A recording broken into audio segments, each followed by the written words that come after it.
Well, hello, welcome. Glad you've been able to join us wherever you are watching this from. I assume you're here because you are at least intrigued and want to know a little bit more about the Enneagram. And so I hope to be able to share some of that with you. I am no expert in the Enneagram. However, I have been using it and finding it useful in my life and my work for about 30 years. So I know a few things, and I'm going to share with you a few things drawn from writers of many kinds, books that are old and new, and hopefully it will help you figure out whether this is a tool that's useful for you too. So I'm going to jump right in, and if there are questions or you have wonderings, you can reach out and ask me them anytime, and I will either point you in another direction or maybe answer them. We'll see. However, let's get going right away. I'm going to do some screen sharing here, and we will see how we go. Now, let me see. There we go.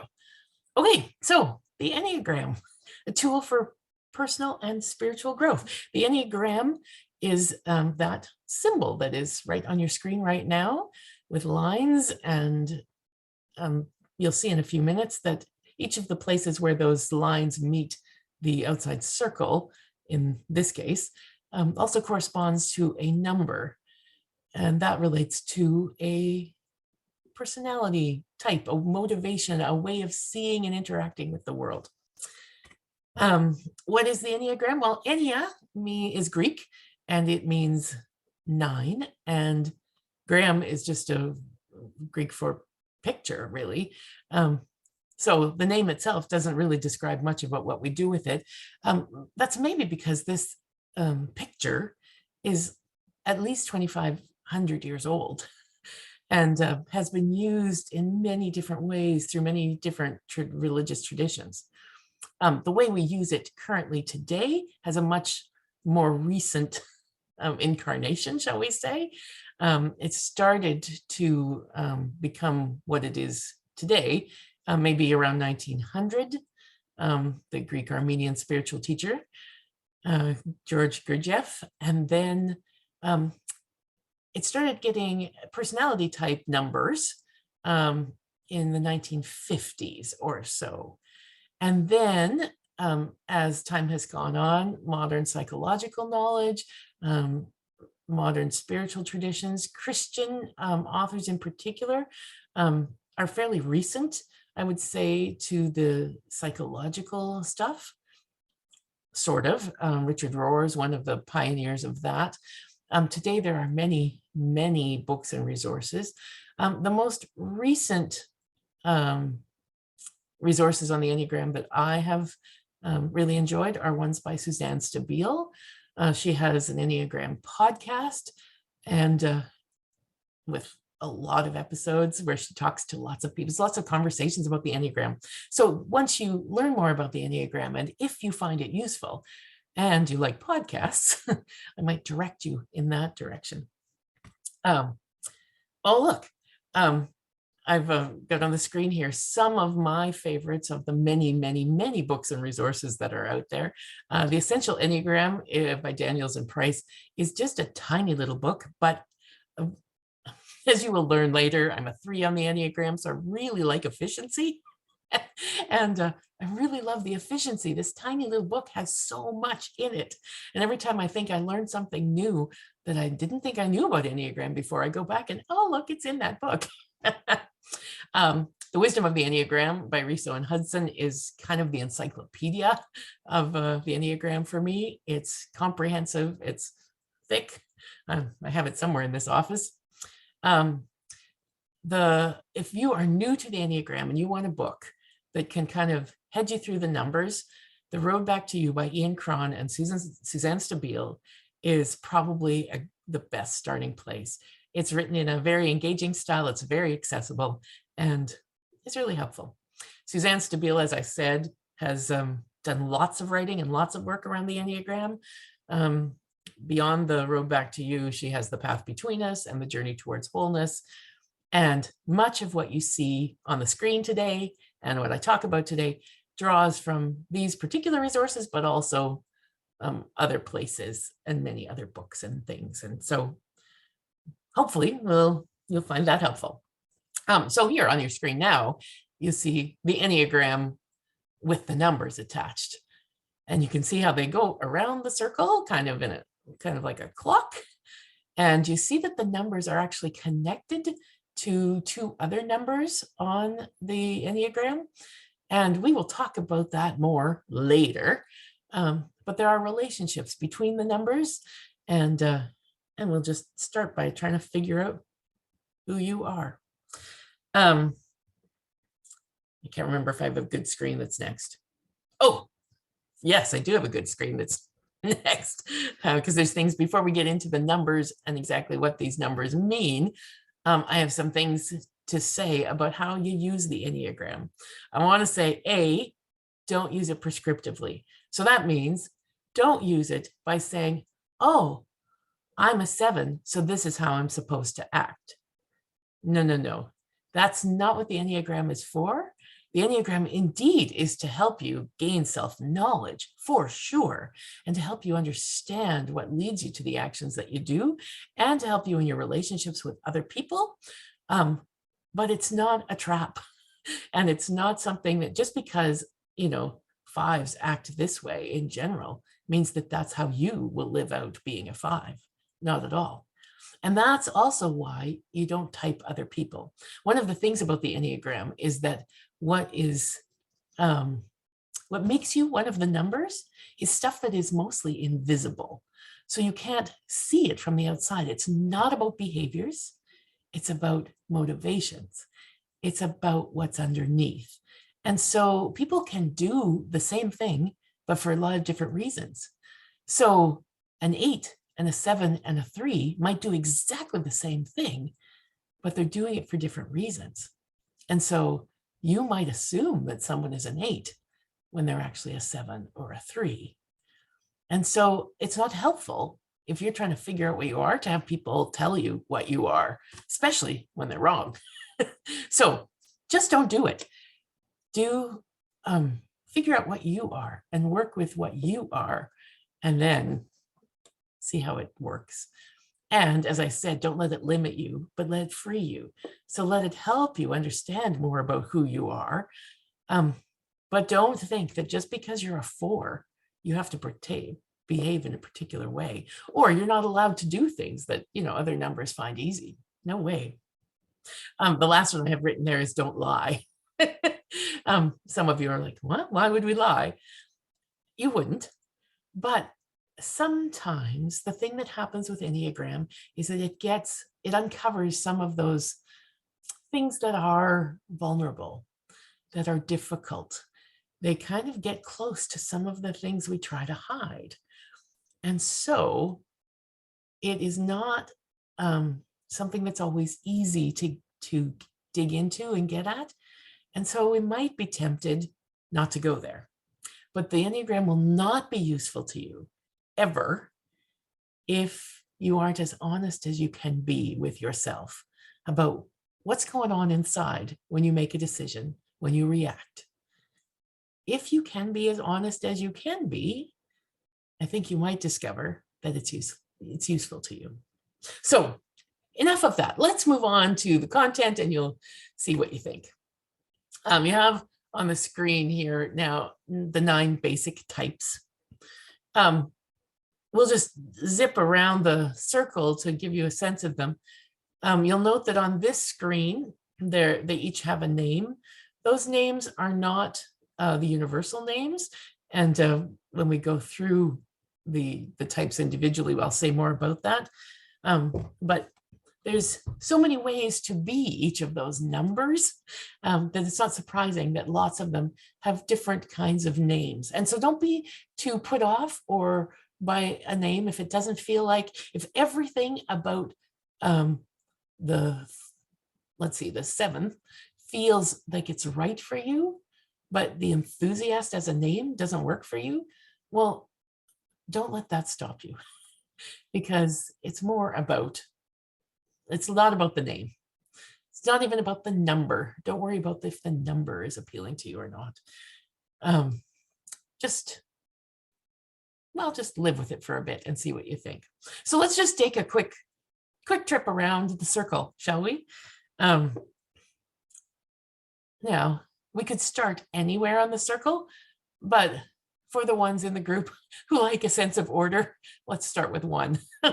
So ones on the screen are listed as the reformer.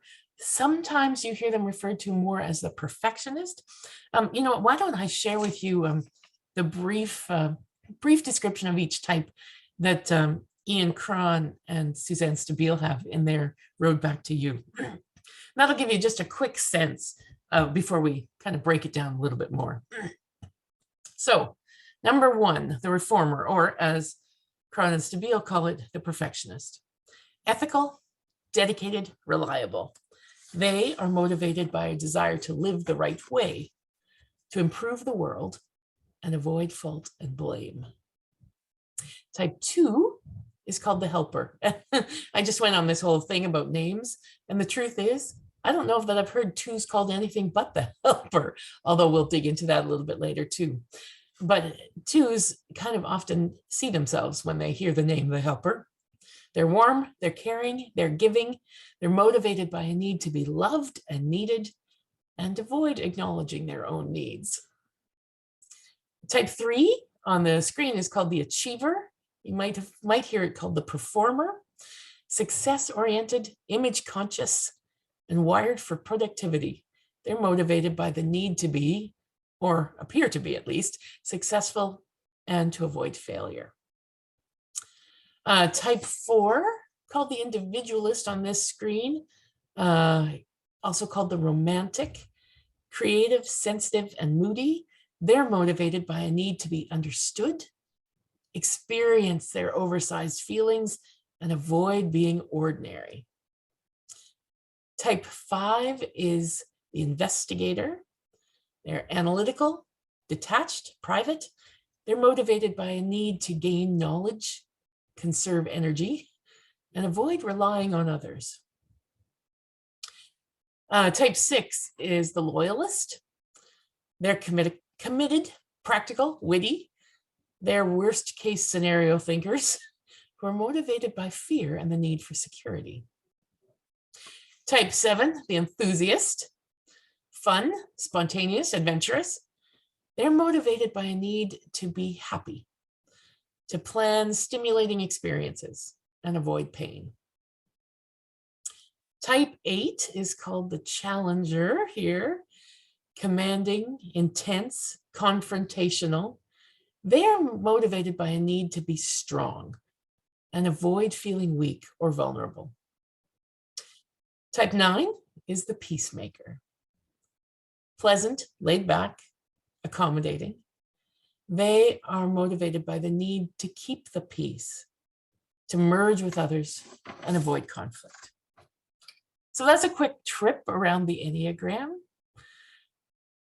What do you think? Do you feel like there is one of those types that kind of suits you or fits with you or meshes with you?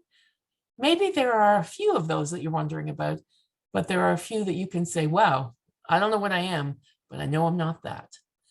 Now, if there's one that you think I'm really not that, maybe put a pin in that one, because sometimes the one we react to the most strongly, even if we think it's not us, has something to teach us. Maybe we're connected to it. Maybe it's a wing we have, or maybe, in fact, it is the thing underneath. However, let's see how we do. We're going to move now into a little bit deeper description of each of the 9 basic types. So you might want to, take a little time on each of these numbers, or you might want to take a break and come back to this after you've thought about it a little bit more. But let's start with the 1. So I told you that there's lots of different names for things. So with the 1, you'll hear them called perfectionists, reformers. Sometimes 1s are called the achiever, which is confusing because often 3s are the achievers, and that's more commonly the 3 name. But sometimes 1s are also called achievers. Paragon, purist, critic, judge. I recently came across some descriptions that I really like the names of. And the good person is the number 1. And you can see by the credo that suggested 0 defects, that for a 1, they really are trying to make things better and get rid of all of the problems and the mistakes. Because they're so attentive to rules and how the right way and how things should be and making things good, they can be sort of dominated by the clock or pulled along by time because they feel like they need to be on time and there's like it's the right thing to do. You'll see each of the numbers, we have some sayings on the screen, like I'd rather be right than president. Many ones will, the phrase tisk tisk or should is kind of a voice that's in the back of their head, and they can relate to that. Each of the screens for each of the numbers also has a virtue and a vice. The virtue of 1s is serenity. They have the ability to tap into a serenity when they know that they've done the best they can and they think that things are good. They can tap into that. The vice that 1s have difficulty with is anger. Now, many 1s often think, oh yeah, I'm a 1, I'm a 1, I'm a 1, until they hear that it has a relationship with anger. And then sometimes people say, I don't know if I fit there or not. Although I do know a 1 who said the moment anger was mentioned, I knew I was a 1, because often people feel that connection to that anger, like underneath the surface, simmering underneath there. Basically, they have a connection to anger in some way. They have a troubled relationship with it, and often their anger is directed in at themselves. Let me just share with you a description of a 1, and let's see if it covers kind of some of the things I've already said. 1s are attracted to and value goodness. They believe life is about doing your best, setting high standards and goals, and living up to them. Many 1s report growing up in families with high standards and the pressure to perform, often being criticized for their mistakes. As a result, they developed a fear of failure and an incessant need to be perfect and good enough, unconsciously seeking to earn the love and acceptance of their caregivers. They become model children who are motivated to be good, try harder, and get it right.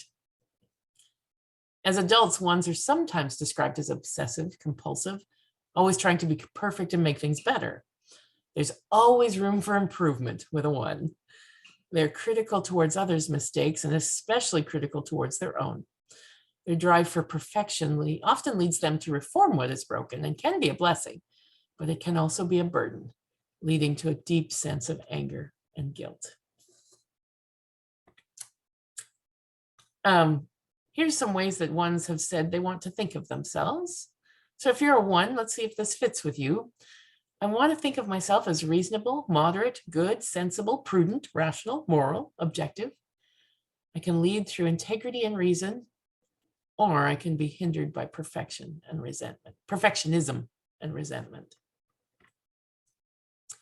Let's move on to the 2. 2s, as we said, are known as helpers. Some of the other names they get are guardian angel, the power behind the throne, the needy giver, the lover, the loving person. But their theme is I am needed. And their relationship to time is that it's wasted unless it's used for relationship. 2s might not all say that, but for 2s, relationship is really key. And so you'll see a biblical saying for 2s, where you go, I will go. Your people will be my people. Your God, my God. And in terms of trying to find success or, that might not be the right word, but fulfillment, you can have everything you want in life if you'll just help others get what they want. Philosophy, that's a philosophy. Their virtue is humility. Often twos are very good at being humble. Their vice, though, is pride. And so often twos know that they have pride there underneath. Often twos feel like they have a sense there. They have a difficult relationship with pride. Let me read you the description and see what you think. Well, one of the descriptions. So many descriptions out there. I have a whole bunch just in front of me for each number, but we're just picking one and sharing it with you right now. Twos see the world in terms of loving and serving people. Life is about being generous and meeting the needs of others. It's possible that twos grew up in an environment where they had to step up at a young age and learn how to take care of others emotionally and or physically. And that may not have been literally the truth, but they certainly perceived it to be true, that they needed to look after others. They may have had to provide emotional support for parents or siblings, sometimes becoming the parent of the family. They sometimes feel like they had to grow up fast. As a result, twos cultivated a gift for empathy and moving toward others in love and service. Now, the dark side or the negative side of a two is this desperate need to be needed. And this is their inner battle with shame and pride. Now, you might be a two if you're a woman, and even if the childhood stuff doesn't fit, women are often socialized to be twos, to be helpers. However, some women find that that's not who they are at their core. That's not their real motivation. That's just how they've been taught to be. And in fact, there's something else. But it might be exactly who you are. Men are not socialized to be twos, and so are often bullied or have a difficult time when they in fact are twos. But some of the best people in the world are men who are twos, so don't worry if you're a male too. I maybe should have said at the very beginning that there are no better ones, no worse ones. There's just 9 different ones. And so it just depends on what you are. Speaking of which, first I have to say some more things about twos. Twos report that the ways they want to think of themselves are, they want to understand themselves as loving and caring and selfless and thoughtful and warm-hearted and concerned and kind and compassionate. And they can shine with generosity and healing power. They know what other people need and can help them get there. Or they struggle with people-pleasing and possessiveness. Now on to the 3. I thought it was useful to say that there are no best ones and no worst numbers, because often the 3, and I'll tell you right now, I'm one of these, so I feel I have a bit of an affinity for this one, a bit of extra knowledge about this one I may not have about the others.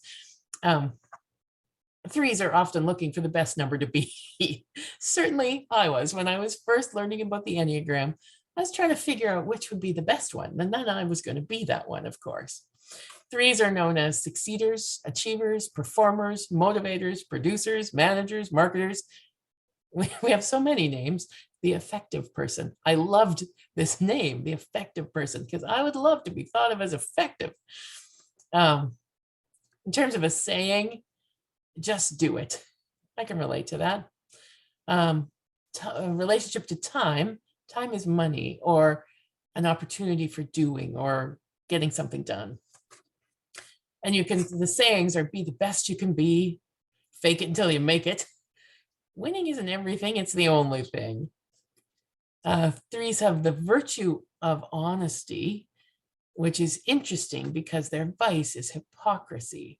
So they will say one thing and do another all too often.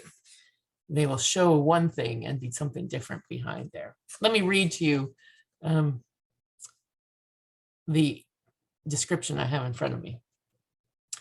3s see the world in terms of accomplishments and achievements. Life is about being productive, getting things done, accomplishing goals, winning. Above all, threes want to be the best at whatever they do, basically doing whatever it takes to shine. It's possible that threes grew up in an environment where there was a high value on looking presentable and put together, or maybe there was an unusual emphasis on excellence or being the best. There was a greater emphasis on how you looked and how you performed, and less emphasis on who you were. As a result, threes learned to use popularity and the image of success as a way to feel loved and accepted, rather than receiving love through vulnerability and trust. Threes are driven by 3 C's: competency, comparison, and competition. And this can lead threes to accomplish great things, but it can also lead to self-promotion and exaggerated feelings of shame. Let's see how I feel about this. How I want to think of myself as a 3: admirable, desirable, attractive, outstanding, well-adjusted, effective, full of unlimited potential.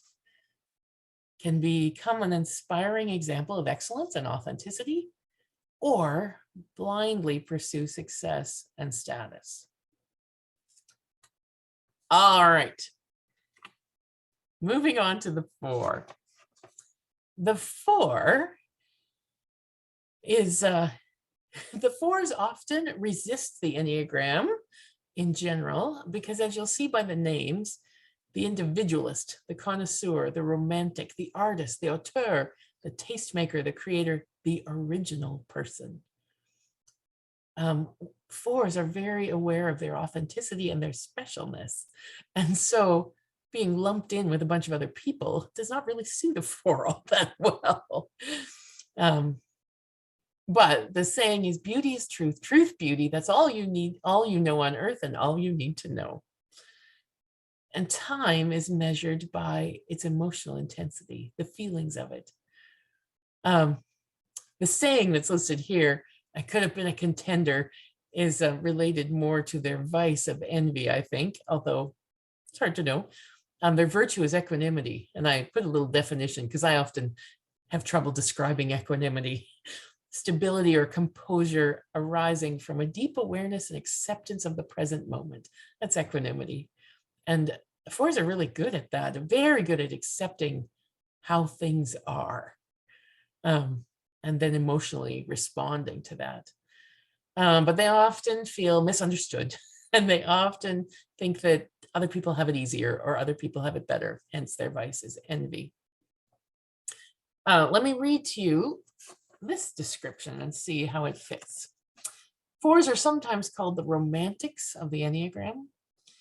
They see the world in terms of beauty, the arts, authentic expression. They value being original and unique. So sometimes they do that physically, and you can tell by the way someone does their hair or what they wear or how they act in a particularly unique way.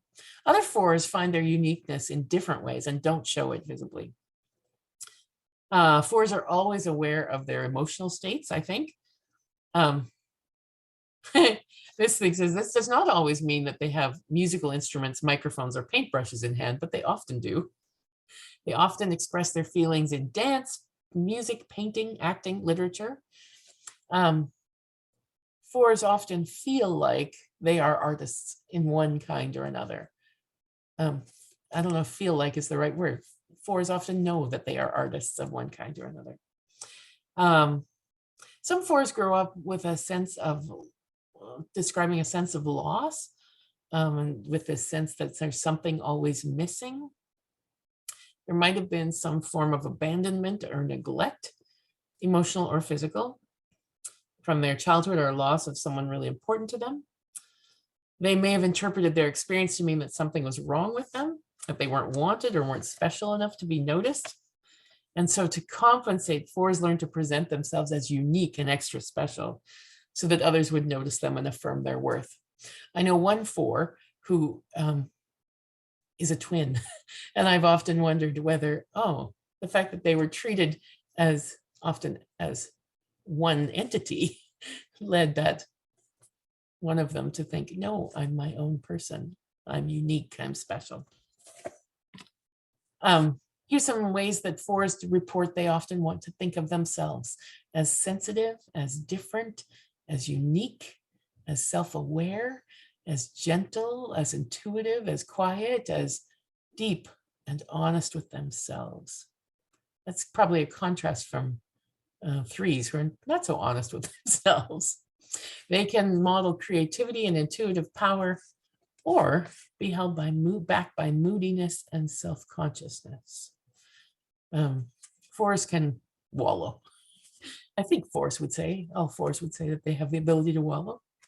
Those fours of you out there will have to let me know if that's true. Okay, on to 5. Here we go. We keep trucking. I think it's helpful for us to learn about all the numbers, because even if, partly to figure out where we fit, but also it helps us to understand how many other kinds of basic motivations are out there that are not ours, okay, 5s. 5s are ones that you would often see in a room like closest to the door or furthest away from the action, because they are the observers, the investigators, the watchers, the sage, the thinker, the analyst, the philosopher, the guru, the wise person. And their credo, their saying is, I think, therefore I am. Much of their living happens inside their heads. Their relationship to time is that they watch and protect. They're very protective of their time because they're worried that there isn't enough in order for them to learn all the stuff they need to learn and do what they need to do. Not so much do what they need to do, but get the information they need to get. And so the sayings are: knowledge is power. I want to be left alone. They don't need to be surrounded by people all the time because so much of it, as I said, their living is in their heads. Seek simplicity, then distrust it. Their virtue is an ability to be detached. They're very good at not taking things personally, which as a 3, I think, how's that possible? I take everything personally. But they are very good at being detached and seeing that it's not all about them. Their vice, however, is avarice, because they always want more information. Here's a description. 5 see the world in terms of reason, knowledge, learning, storing up information. Life is about having insights, learning new things, seeing how everything fits together. They tend to be highly innovative and inventive. Many 5s report growing up in a disruptive, somewhat intrusive environment. It's possible they were interrupted a lot and emotionally or physically neglected. As a result, 5s learned that it was safer to do things alone, and they created an intellectual world where they could function and feel safe. They live a compartmentalized life, detached from their emotions. If you ask a 5 what they feel, they will tell you what they think. If you're in relationship with a 5 and you want to know how they feel, ask them what they think. Anyway, I should add here that when we talk about the things from people's childhoods that may or may not have led them into each of these numbers, if you feel like you fit with one of these numbers and your childhood doesn't matter or doesn't match this, do not worry about that. There's lots of ways that people come to each of these numbers. Some things happened in your childhood as you encountered the world, and you, as a human being, found a way to interact with the world that worked for you. And that's how it came to be. If these childhood characteristics kind of fit with you, then you'll be like, oh, maybe that's where it came from. But if your childhood was nothing like these things and you still came to this point, there's all sorts of other reasons it could be true. I promise you. 5s, how they like to think of themselves. They like to think of themselves as perceptive, as smart, as curious, self-contained, insightful, unusual, alert, objective. 5s can demonstrate visionary intellect and inventiveness.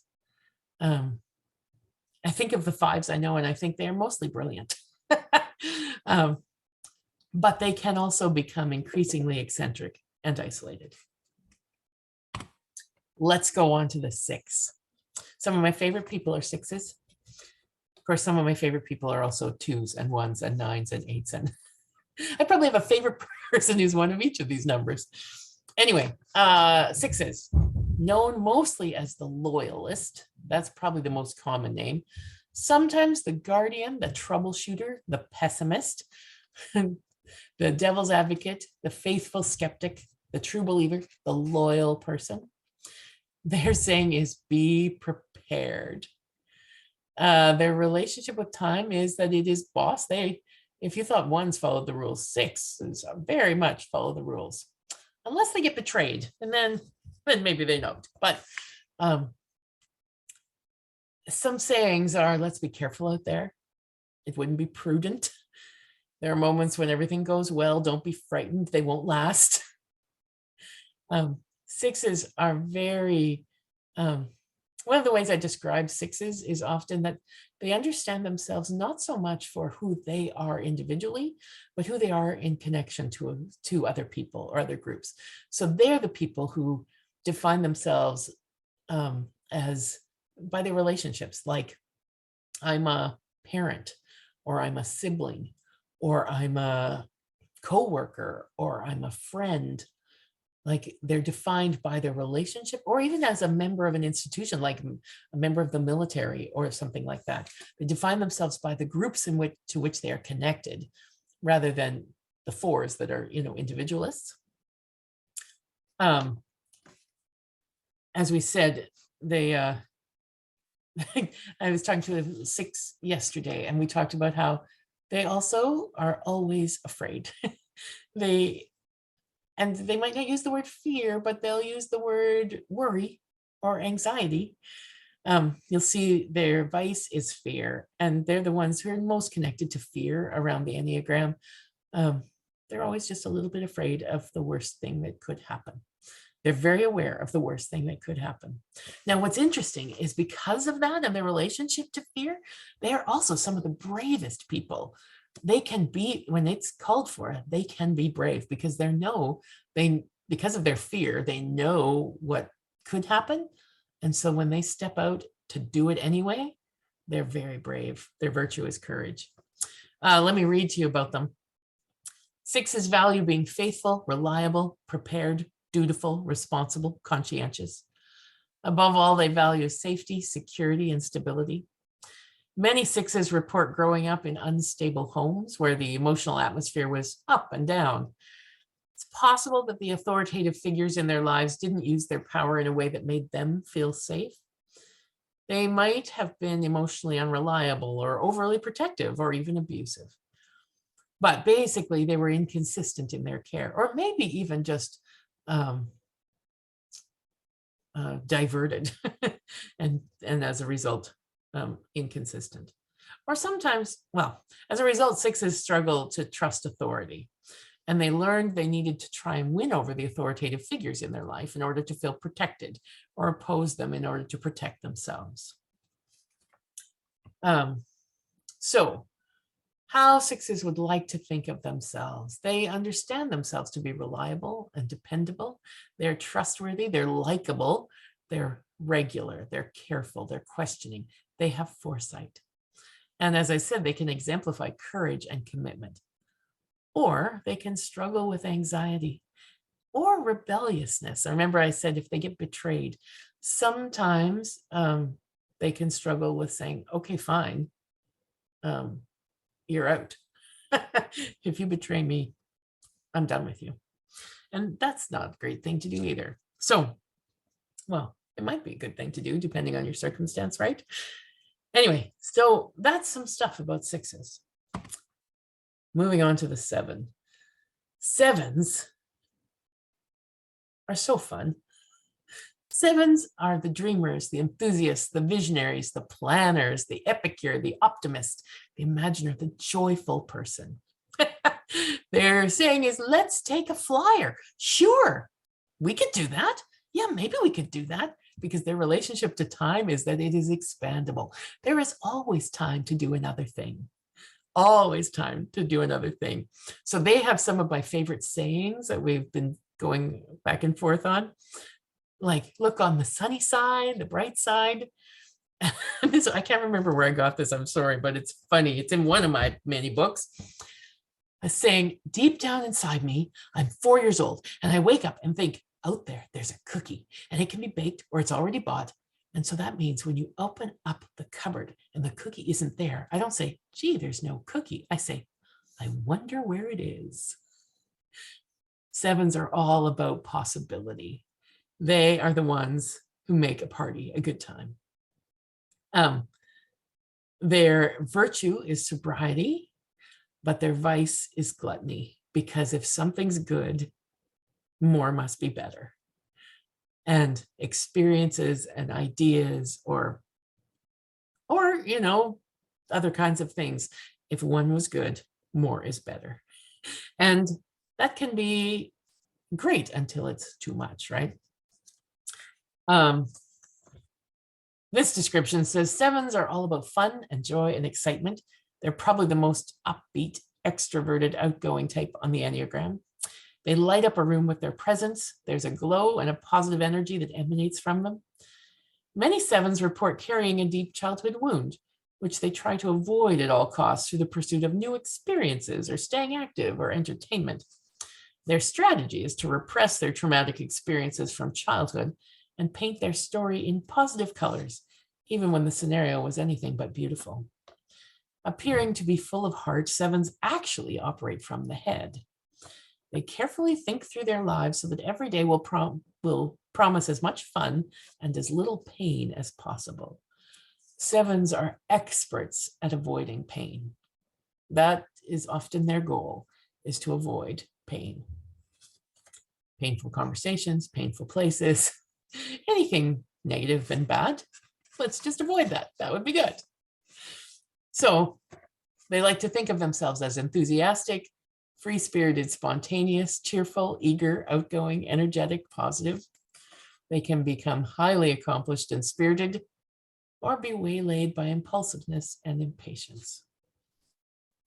The difficulty for sevens is that often we recognize ourselves first by the negative piece that Enneagram gives us. And that's very painful for a seven. They don't want to recognize those things. And so sometimes when we can't get to the fun part of the Enneagram quick enough, they decide that Enneagram is not for them. However, I try to say to sevens, it gets to a good place where we can celebrate your free-spirited, spontaneous, cheerful nature, but we might have to spend a little time wading through the other stuff as well. Eights. Eights are powerful. They are known as the challenger, the boss. Sometimes they have been called bossy. The confronter, the top dog, the leader, the champion, the trailblazer, the kingfish, the powerful person. They believe in truth and justice and fairness. Equality is very important to them. But in a room, it's my way or the highway. Their relationship with time is that they control it. They decide. That's what happens. And so some of the sayings you can see on the screen: I came, I saw, I conquered, veni vidi vici. That Al Capone saying, you can get a lot more with a kind word and a gun than you can get with a kind word. They're not beyond bringing down the hammer if the hammer needs to be brought down, especially if it can be brought down to protect someone who's innocent or who's an underdog. Their virtue is innocence. With that age, you often, what you see is what you get. Their vice, though, is lust. Eights, let me read to you. Eights are powerful personalities. They have a very intense and commanding presence. Eights endeavor to be strong, independent, straightforward, and assertive persons who use their strength and influence to make the world a more just and fair place. Eights see the world in black and white. It's either the greatest or the worst idea of all time. It's right or wrong, true or false. You are friend or enemy. I often talk about, I have a friend who's an eight, and I say that she's kind of like my own personal mafia, because with her, you're either in or you're out. And if you're in, she will protect you till the end. And if you're out, well, you just don't want to be out. Eights are energized by disagreement, don't like to admit their faults, for this is a sign of weakness. Many eights report being taken advantage of or treated unfairly in their childhoods. And as a result, they learn to develop an image of power and strength, believing weakness to be unacceptable. They learn to dominate lest they be dominated. This is their defense strategy. So in any room, they know exactly where the power is. Often it's them, or they find it and they figure out how to control it. Eights want to think of themselves as strong and resourceful and robust and assertive and action-oriented and independent and direct and tenacious. They can be powerful, magnanimous leaders. They get stuff done. They make decisions so easily, but they can also control and intimidate others. And they often don't have a good sense of how they come across to other people. They don't know how intimidating they can be. Okay, we are almost through this first description of these 9 basic types. The peacemaker. Number 9, the peacemaker, the mediator, the negotiator, the natural, the preservationist, the connector, the peaceful person. Their credo is let it be, don't push the river. I was in a conversation yesterday with some 9s. We're talking about not liking when things are going up and down and up and down. They like things to be harmonious. They like time to be even, like a metronome. So their sayings are, don't rock the boat. We are the world. Live and let live. Their virtue is right action.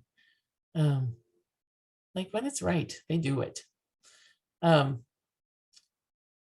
Their vice is laziness.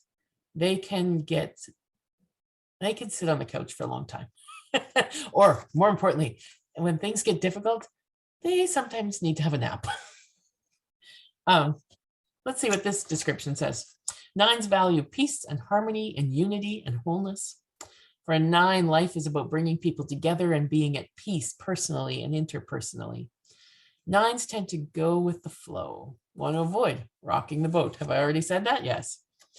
They don't want to assert themselves out of fear of conflict. They will avoid conflict more than anybody else on the Enneagram. Many 9s recall memories of being overlooked and neglected as a child. Their voice didn't matter somehow. It's also reported that many 9s grew up in families with unhealthy patterns of dealing with conflict. For some, conflict was pushed down, swept under the rug, and avoided at all costs. And others, conflict was like really awful, processed through anger, verbal and physical assault. And so as a result, 9s developed a conflict within themselves, struggling to follow their intuition and be bold. But they really like bringing people together. And so let's see, if you're a 9, is this how you want to think of yourself? I'm peaceful, relaxed, steady, stable, gentle, natural, easygoing, friendly. I can bring people together and heal conflicts, or be held back by passivity and stubbornness. So, probably time for a self-assessment. Does your initial guess fit so far? Are you thinking that the first thing you thought you might be is what you are? What are the other possibilities? Can you narrow it down? What are your fears? What are your motivations? What's fitting? What's confusing? For those of you who are watching this online, I think we're going to stop there for now. This is part 1. Because it's a lot of information all at once. And maybe that's enough for today. Or if you want to keep going, look for part 2. That will also, you can check us out and learn some more about, as we delve into some of the other triangles and descriptions that are very helpful in sorting out your number and helping you get to know each other, or get to know yourself, and therefore your relationship with others. So I'm going to stop share and say Thanks for joining us. I hope you have a very good day, and we'll see you next time.